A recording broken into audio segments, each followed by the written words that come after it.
ಸಾಮಾಜಿಕ ಜಾಲತಾಣ ಇನ್ಸ್ಟಾಗ್ರಾಂನಲ್ಲಿ ಕೊಡಗಿನ ಹೆಣ್ಣು ಮಕ್ಕಳ ಬಗ್ಗೆ ಅವಹೇಳನಕಾರಿ ಜಾಹೀರಾತು ನೀಡುತ್ತಿರುವವರ ವಿರುದ್ಧ ಸೂಕ್ತ ಕಾನೂನು ಕ್ರಮಕ್ಕೆ ವಿರಾಜಪೇಟೆ ನಾಗರಿಕ ಸಮಿತಿ ಮತ್ತು ಸಾಮಾಜಿಕ ಕಾರ್ಯಕರ್ತರ ಸಂಯುಕ್ತ ವೇದಿಕೆಯ ಸಹ ಸಂಚಾಲಕರಿಂದ ವಿರಾಜಪೇಟೆ ನಗರ ಠಾಣೆಗೆ ದೂರು. ಕಳೆದ ಕೆಲವು ದಿನಗಳಿಂದ ಸಾಮಾಜಿಕ ಜಾಲತಾಣ ಇನ್ಸ್ಟಾಗ್ರಾಂನಲ್ಲಿ ಆಮ್ಸಫರ್ ಎಂಬ ಖಾತೆಯಲ್ಲಿರುವ ಝರಿ ಆ್ಯಪ್ನಲ್ಲಿ ಕೊಡಗಿನ ಹೆಣ್ಣು ಮಕ್ಕಳು ದೊರೆಯಲಿದ್ದು ಸುಮಾರು 2,000ಕ್ಕೂ ಹೆಚ್ಚು ಹೆಣ್ಣು ಮಕ್ಕಳು ಸಿಗುತ್ತಾರೆ ಎಂಬ ಅವಹೇಳನಕಾರಿ ಜಾಹೀರಾತನ್ನು ನೀಡುತ್ತಿದ್ದು, ಈ ಬಗ್ಗೆ ವಿರಾಜಪೇಟೆಯ ನಾಗರಿಕ ಸಮಿತಿ ಮತ್ತು ಸಾಮಾಜಿಕ ಕಾರ್ಯಕರ್ತರ ಸಂಯುಕ್ತ ವೇದಿಕೆಯ ಸಹ ಸಂಚಾಲಕರಾದ ಮಾಳೇಟೀರ ಎಸ್ ಕಾಳಯ್ಯರವರ ನೇತೃತ್ವದಲ್ಲಿ ವಿರಾಜಪೇಟೆಯ ಪೊಲೀಸ್ ಉಪ ಅಧೀಕ್ಷಕರಿಗೆ ಹಾಗೂ ನಗರ ಠಾಣೆಯ ಉಪ ನಿರೀಕ್ಷಕರಿಗೆ ದೂರನ್ನು ಸಲ್ಲಿಸಿದರು.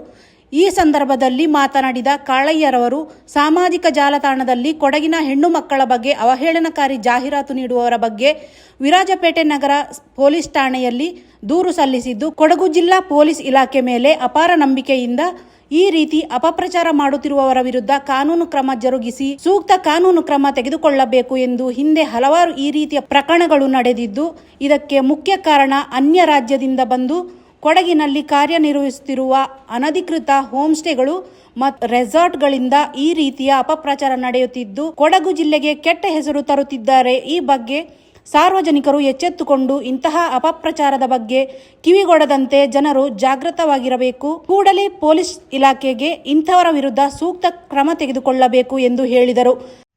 ಇವತ್ತು ಸಾಮಾಜಿಕ ಜಾಲತಾಣದಲ್ಲಿ ಕೊಡಗಿನ ಹೆಣ್ಣು ಮಕ್ಕಳ ಬಗ್ಗೆ ಅವಹೇಳನಕಾರಿ ಜಾಹೀರಾತುಗಳನ್ನು ನೀಡಿದಿರುವ ಬಗ್ಗೆ ಪೊಲೀಸ್ ಸ್ಟೇಷನ್ ಠಾಣೆಗೆ ಬಂದು ಪ್ರಕಾರ ನೀಡಿದ್ದೀವಿ. ಝರಿ ಎನ್ನುವ ಆ್ಯಪ್ನಲ್ಲಿ ಹಮ್ಸಫರ್ ಎನ್ನುವ ಖಾತೆಯನ್ನು ಸೃಷ್ಟಿಸಿ ಅದರಲ್ಲಿ ಕೊಡಗಿನಲ್ಲಿ ಬೇಕಾದಷ್ಟು ಹೆಣ್ಣು ಮಕ್ಕಳು ನಮ್ಮ ಆ್ಯಪನ್ನು ಇದು ಡೌನ್ಲೋಡ್ ಮಾಡಿಕೊಂಡ್ರೆ 15 ರೂಪಾಯಿ ಸಿಗ್ತಾರೆ. 2,000ಕ್ಕಿಂತ ಹೆಚ್ಚು ಹೆಣ್ಣುಮಕ್ಕಳಿದ್ದಾರೆ ಎಂಬ ಒಂದು ಜಾಹೀರಾತನ್ನು ಹೊರಡಿಸಿದ್ದಾರೆ. ಇದರ ವಿರೋಧ ಕಠಿಣ ಕ್ರಮ ಕೈಗೊಳ್ಳಬೇಕು.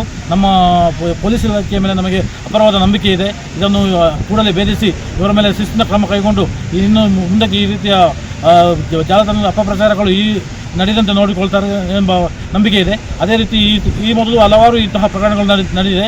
ಇದಕ್ಕೆ ಕಾರಣ ಮೊದಲು ಅಂತ ಹೇಳಬೇಕಂತಂದರೆ ಇಲ್ಲಿರುವ ಅನಧಿಕೃತ ಹೋಮ್ ಸ್ಟೇಗಳು, ಈ ರಿಸಾರ್ಟ್ಗಳು, ಇದರಿಂದ ಬರುವ ಹೊರಗಿನ ರಾಜ್ಯದಿಂದ ಬಂದು ಇಲ್ಲಿ ಬೇಡದ ವ್ಯವಹಾರಗಳನ್ನು ಮಾಡಿ ಬೇಡದ ಅಪಪ್ರಚಾರವನ್ನು ಮಾಡಿ ನಮ್ಮ ಸಂಸ್ಕೃತಿಗೆ, ನಮ್ಮ ನಮ್ಮ ಶಿಸ್ತಿನ ಒಂದು ಜಿಲ್ಲೆಗೆ ಕೆಟ್ಟ ಹೆಸರು ತರುತ್ತಿದ್ದಾರೆ.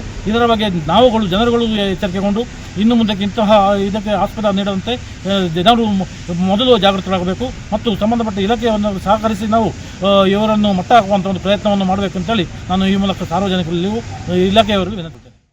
ಈ ಸಂದರ್ಭದಲ್ಲಿ ಚಂದಂಡ ಮಿಥುನ್, ಚೆಟ್ಟೊಳ್ಳೀರ ಶರತ್ ಸೋಮಣ್ಣ ಹಾಜರಿದ್ದರು.